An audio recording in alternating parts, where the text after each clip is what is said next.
We're going to be formulas. It works every time. I've been doing it for 15 years, and I'm a very well-known bridal designer. So we're going to give you the top secret formula. We're going to do the most requested bridal bouquet in America.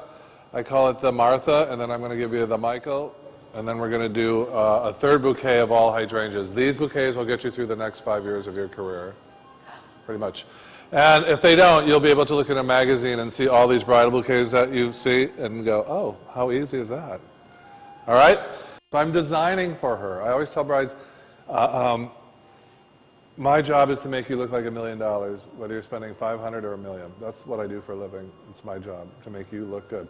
My best story is, I always tell this story in class, a Japanese girl who came to my school crying, and I said, why are you crying? Sit down, stop crying. And she said, because my mother wants me to wear the traditional Japanese gown, wedding gown, and the last florist wouldn't talk to me for less than $50 a table, which is what a lot of florists do. They have a minimum of tables. And I said to her, you'll be wearing the Calvin. She wanted to wear Calvin Klein. She said she was crying, how do you know? I said, these things I know. And what's your table count? What do you have left for the table? She said, $15. I said, well, that's the other good news. My tables start at 15. This was 10 years ago. Maybe they start at 25 now. I don't know. But anyway, what happened on the day of the wedding? She was wearing the Calvin. I took a glass tube, put a little bud vase, put one orchid in it, bear grass flying out to all the dinner plates. I went to Home Depot. Her dresses were copper. I bought copper wire and wrapped it around 2 pieces of bamboo and put a little orchid at each table setting, tea lights, and rocks from the dollar store thrown across her table. It looked like Zen Buddhist rock garden on every table. It was beautiful. And it matched her simple Calvin Klein. I was the hero of the day. I knew that when I did that wedding, I would get $80,000, $50,000, $40,000 in referrals out of it, which I have. See what I'm talking about? I made her day. And I know that centerpiece. I always tell everybody, I said, yeah, she had $15, and I think it cost me $22.50.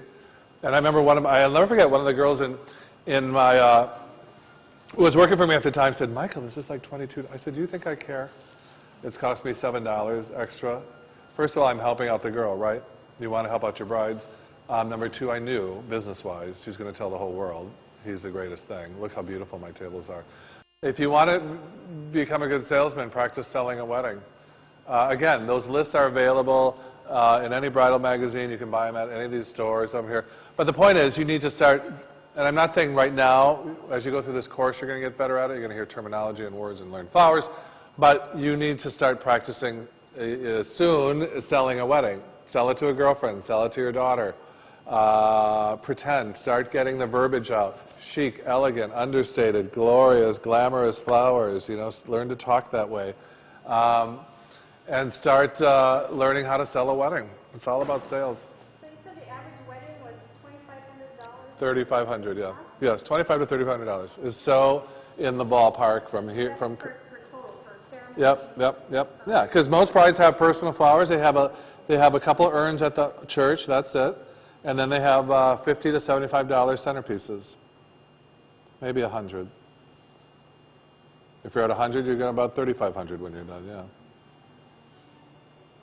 So that's how it works. Roxanne, Larry, you would do this. It's not that, it's this. Notice I'm leaving that laying out. Here comes his buddy. Cross to the left, turn to the right, cross to the left, head to head. This is European design, which means head to head flowers. Same thing we did the other day, only instead of putting it out here, you're putting it real tight. So it's always 5 or 6 flowers every time.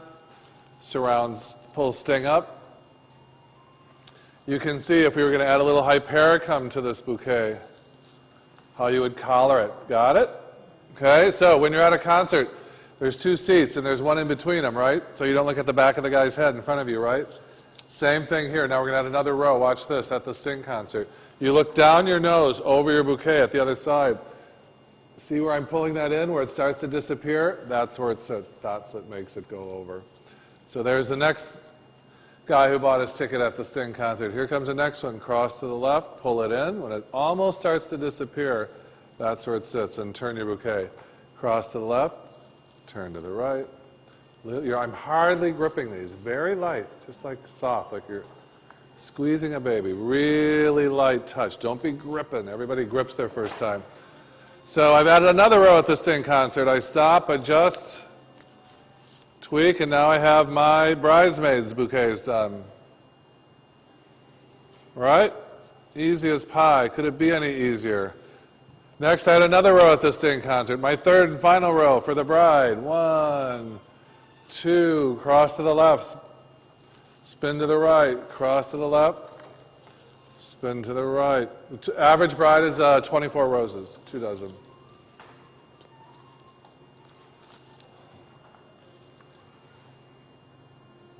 Roxanne!